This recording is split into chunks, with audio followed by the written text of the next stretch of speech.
Semanas se acerca el fin de año y queremos comenzar el análisis de cuáles pueden ser las perspectivas para el próximo año 2009, y para eso hemos invitado a la economista Dora Ampuero, directora del IEP, y al economista Roberto Villacreces, académico del IEP. Dora, bienvenida a Tribunal Liberal. Gracias Carlitos. Dora, el año 2009 se lo presenta muy negativo, se lo presenta con perspectivas de grandes problemas económicos, sobre todo por todo el entorno en el cual se desenvuelve Ecuador, ¿no? El tema de un gasto público exagerado, no haber tenido prudencia previamente con respecto a guardar en épocas de vacas gordas, el tema de que estamos en default y las líneas de crédito externas se nos cierran, poca confianza en el futuro, por tanto la empresa privada está contrayendo significativamente su inversión. ¿Cómo, dado este marco, cómo usted evaluaría el que pueda tener la economía y el Ecuador en Ecuador? Bueno, en primer lugar, gracias por la invitación, Carlitos. Nosotros somos muy positivos con respecto al próximo año.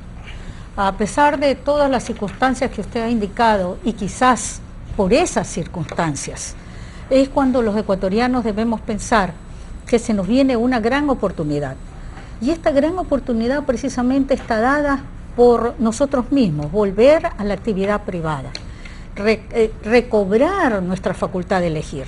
Durante todos estos años, el gobierno, el Estado, ha ido creciendo en una magnitud exagerada. Realmente más del 50% del Producto Interno Bruto, de lo que producen los ecuatorianos, está en manos del sector público.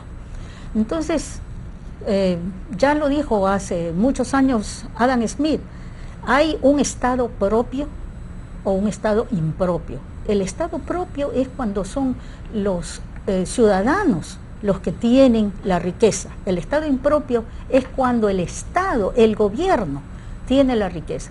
Y en este caso, pues, con esto de los fondos, de los ingresos de producto del petróleo y de lo que se ha dado a decir que también por la remesa de los ecuatorianos, es que hemos mantenido un Estado. Nosotros no creemos que eso es la razón. La dolarización, lo que es realmente una de de los grandes hechos que permitió que durante estos años, a partir de 2000, el 9 de enero del 2000, en que se implementó la dolarización aquí en el país, o selló no, porque realmente en septiembre de ese año fue que ya oficialmente se cumplió la etapa, es lo que nos ha permitido una estabilidad política, una estabilidad económica, a pesar de todos los avatares políticos que hemos tenido en las décadas. Y eso es porque los ciudadanos volvieron a recuperar el valor de su dinero, el manejo de su dinero. Entonces creemos que es esta oportunidad en el 2009 cuando tiene que reducirse el Estado y que sea la empresa privada, los ciudadanos, que vuelvan a tomar dominio de su vida y no ser dependientes de nada, del petróleo, sino de nosotros mismos, de nuestro propio trabajo y nuestro propio esfuerzo. Roberto, viendo esto como una oportunidad, ¿cómo la empresa privada debería retomar ese rol que acaba de mencionar Dora de Ampuero? Aprovechar esta crisis para contraer este Estado que se ha expandido más de lo necesario. ¿Qué cosa debería hacer el sector privado para aprovechar esta oportunidad? Bueno, gracias nuevamente, Carlos, por invitarme a tu programa. Uno de los temas importantes que me parece que el empresario debe comenzar a ya no depender tanto del Estado y comenzar ellos mismos de forma sostenida a crecer, a expandir sus negocios, pero sí se necesita, por ejemplo, en el caso se necesitan algunas actividades que tiene que hacer el Estado, ¿no? Por ejemplo, en el caso de la actividad empresarial, sí se necesita, por ejemplo, que el Estado se retome, de que el Estado ya no tenga que intervenir tanto en la economía y deje libertad a los empresarios para que ellos sean aquellos que lleven adelante el tan anhelado desarrollo que se necesita. Ahora, hay que tener mucho énfasis, quiero hacer énfasis en algunos aspectos que me parecen importantes. Si bien es cierto que el próximo año podría ser una oportunidad para que se retome la actividad privada como primordial, como el eje central del desarrollo de un país, también tenemos que estar atentos a lo que pueda suceder en el caso de que el Estado el Estado como un ente estatal, como un ente gubernamental, pueda desdolarizar la economía. Me preocupa porque se está dando todo el ambiente, se están tomando todas las decisiones que dejan la puerta abierta a que en un futuro el gobierno pueda desdolarizar. Existen otras alternativas, por eso me parece que es importante de que los ecuatorianos debemos estar atentos a esto, no dejar de que el gobierno nos arrebate lo que hemos ganado con la dolarización, que es la estabilidad, y devolver a los ciudadanos el poder sobre su dinero. ¿Sabes que con esto hay una anécdota, ¿no? Siempre que un gobierno dice que no va a hacer algo, termina haciéndolo. Y es lo que hemos escuchado por parte de este gobierno: no vamos a desdolarizar, no vamos a desdolarizar, y usualmente termina haciendo lo que negó, ¿verdad? Pero también hay otro punto, que es el punto de que el presidente Correa ancla gran parte de su popularidad en su credibilidad, y él muchas veces ha repetido que no va a desdolarizar. Entonces eso genera una incertidumbre mayor, porque realmente no sabemos qué mismo va a pasar el próximo año, ¿no? Y aquí les planteo una teoría. Vamos a tener una contracción de moneda de 7.000 millones de dólares, del orden de 7.000 millones de dólares. En términos monetarios, lo que debería pasar es una disminución de precios, una deflación, porque simple y llanamente los precios deberían ajustarse a la cantidad de moneda con la cantidad de productos. ¿Cuál creo que va a ser el problema el próximo año? Es el tema de que como esta actividad empresarial se ha dado o se ha inflado gracias al excesivo gasto público de los últimos 3, 4 años, y podemos tirar un poco años más atrás, pues al disminuir los precios que puede pagar el consumidor, no hay una operación eficiente de los negocios, y por tanto muchos de los negocios no son capaces de poder manejar los precios que el consumidor estaría dispuesto y en posibilidad de pagar, ¿no? Y eso generaría la crisis. En términos, o sea, la causa una vez más es el excesivo gasto público que infló negocios que no deberían haber sido. Ahora lo que hay que enfocarse es en ser cada vez más eficiente para poder ser más productivos, ¿no? ¿Qué opina, Dora? Sí, precisamente es en los momentos de las crisis, en los momentos en que estamos aquí abajo, es cuando nos damos cuenta de los errores cometidos. Entonces, y es el momento de hacer los ajustes, y es los momentos en que yo digo que la empresa privada debe tomar esa iniciativa, y al mismo tiempo, como señalaba Roberto, debemos aclarar bien cuál es el papel del Estado. Es de meterse en cada una de nuestras actividades y hacer eso, o simplemente un árbitro que nos deje hacerse a un lado y dejar que la gente trabaje.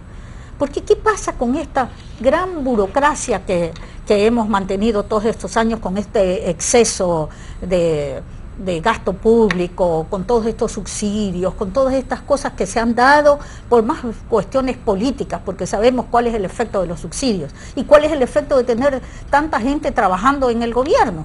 Algunos de ellos, unos pocos, serán necesarios, el resto simplemente está allí porque ya consiguieron trabajo allí y ahí se quedan el resto de la vida. Entonces, cuando ya no hay todo este gran paquete, este gran aparato gubernamental, cuando tiene que reducirse, entonces toda esa iniciativa del ser humano tiene que salir adelante. Yo estoy segura, Carlos, si usted saliera de su trabajo, usted no va a dejar morir a su familia. Imagínese que usted fuera un burócrata. No va a dejar morir de hambre a su familia, sino que usted va a salir a trabajar en lo que sea. Y ahí es cuando el ingenio, cuando las empresas, cuando la innovación surge. Si usted tiene un trabajito que le pagan una cantidad, bueno, usted va todos los días, no tiene nada que hacer, allí lee periódico, ve que se ingenia cómo obstaculizar los negocios para en alguna forma justificar la actividad de burócrata que usted está haciendo. Entonces sucede que no avanza, y esta es la gran oportunidad que tenemos, y ojalá pues tiene que reconocerlo el sector político, de que tienen que dejar algunas de las cosas de esta planificación que han estado pensando hacer, de estos grandes obras XY, sino que reducir su intervención y que sea este sector privado el que tiene que manejar. Ahora, la preocupación de Roberto, que desdolarizar, pues es una preocupación, pero no debe estar. Yo creo que los primeros que nos convencemos somos nosotros. Nosotros nos dolarizamos precisamente porque habíamos perdido la fe, la confianza en el Sucre. Entonces todos teníamos nuestros pequeños ahorritos de $1, $10, 100, lo que sea, en dólares, porque eso nació de la gente. Ahora, si nosotros mismos nos empezamos a convencer de que ya nos van a desdolarizar, entonces, ¿qué es lo que empieza la gente? Nosotros mismos iniciamos el sistema desdolarizador. ¿Por qué? Porque la plata que lo tenemos en los bancos ya la volvemos al colchón bank.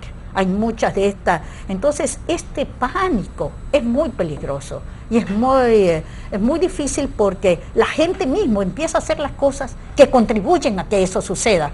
Y el gobierno encantado de eso porque le va a dar la oportunidad de tener la maquinita para imprimir dinero.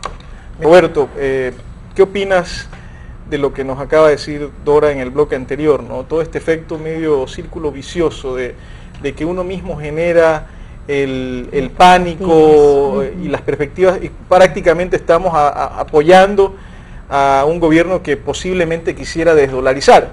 Ahí la pregunta del millón sería, bueno, ¿cuán sensato sería para un inversionista mantener sus recursos en el país, ¿no? O sea, decir, yo quiero proteger el patrimonio de mi familia y por eso lo salvaguardo en un lugar más seguro. ¿Qué opinas de todo este fenómeno?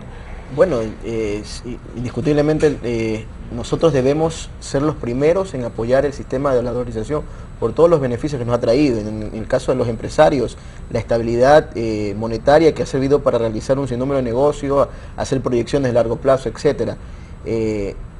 Nosotros tenemos mucho que perder si es que se desdolariza. Por eso me preocupa que muchos agentes, analistas económicos, que hablan de que la única salida es la desdolarización, cuando no es la única salida, no es la única alternativa.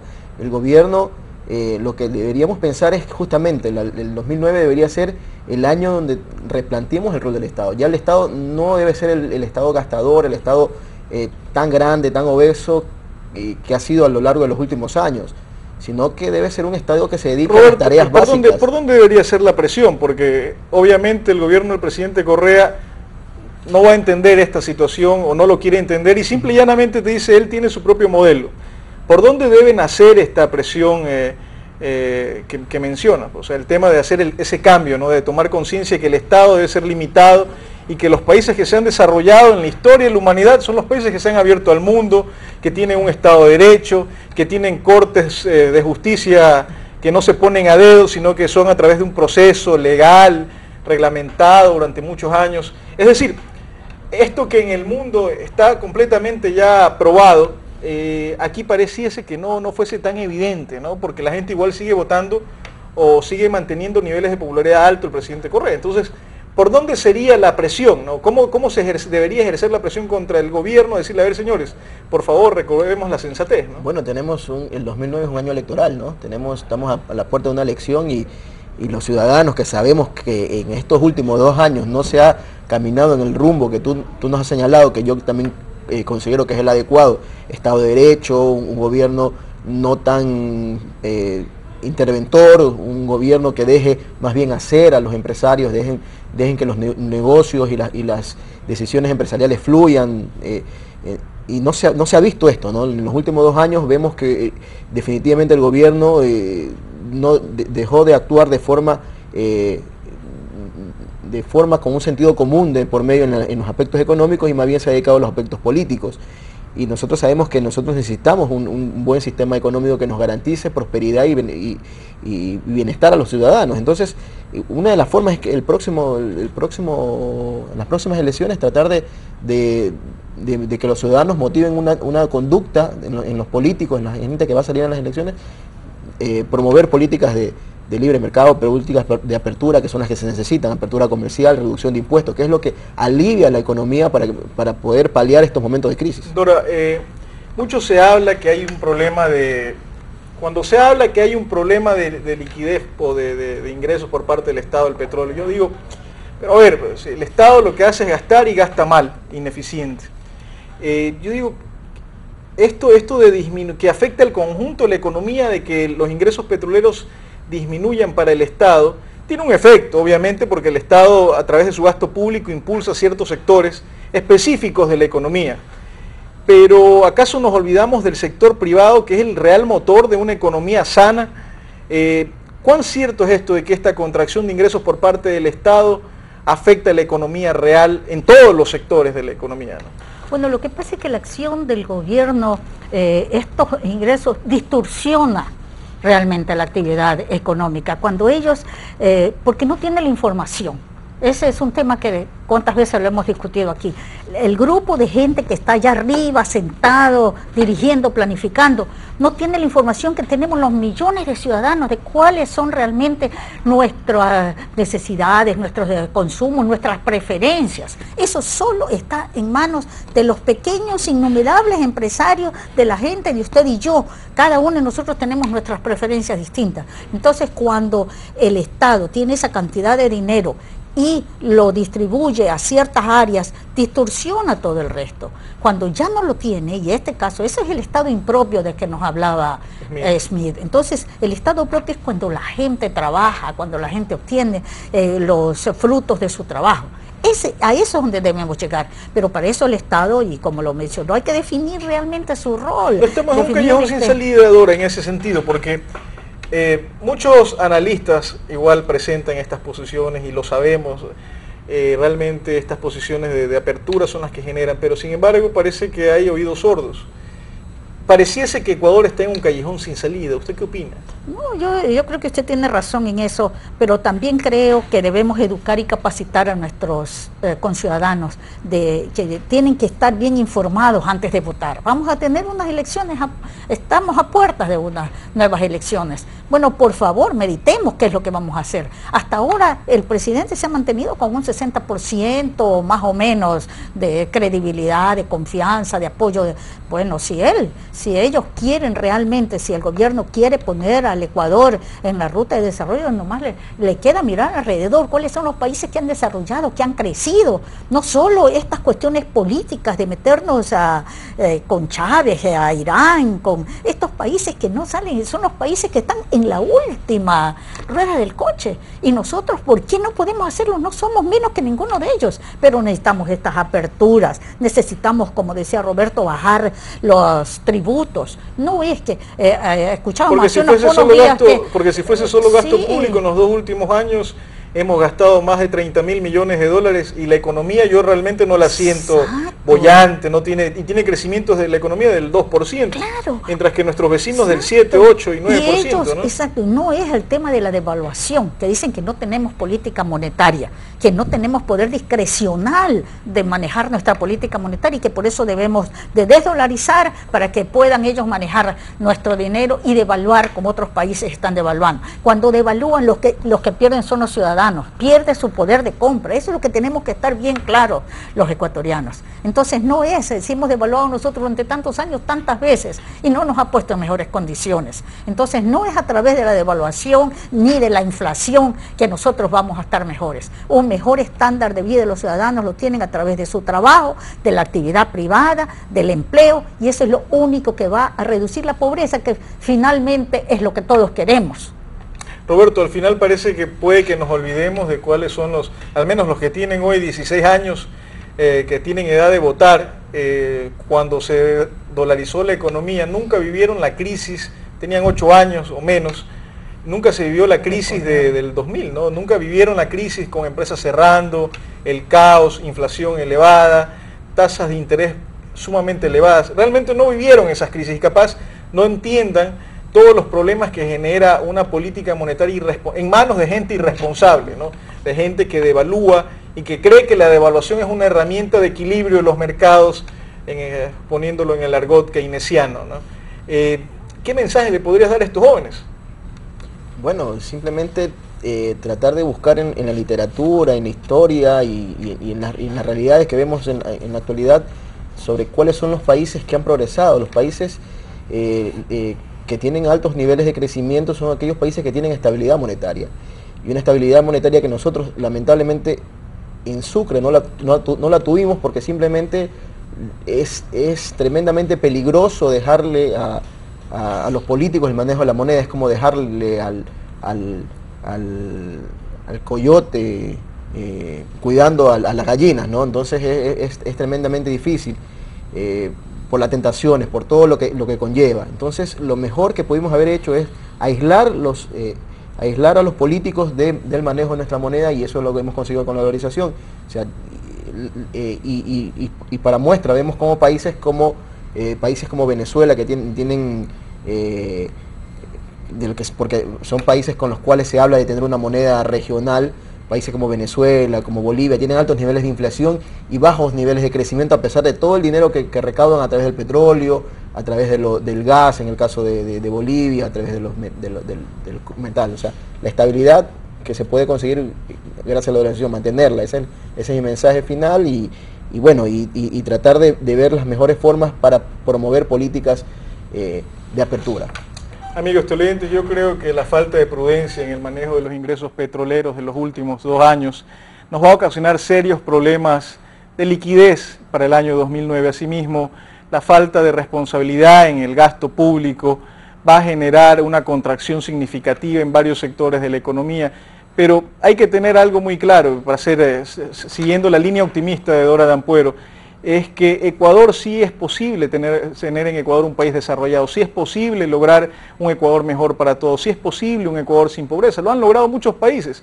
La historia está repleta de ejemplos, ¿no?, que nos pueden dar países que han salido del subdesarrollo y han logrado niveles de bienestar muy significativos, pero para esto se necesitan políticas serias, consistentes con el desarrollo, libre comercio, Estado de Derecho, que no nos cansaremos de repetirlo, porque esas son las medidas que han logrado que países que estaban en extrema pobreza salgan de ella. El próximo año es un año electoral en la cual cada uno de nosotros tenemos que tomar decisiones importantes, porque al final quienes van a salir beneficiados o perjudicados de este tipo de políticas vamos a ser todos los ecuatorianos.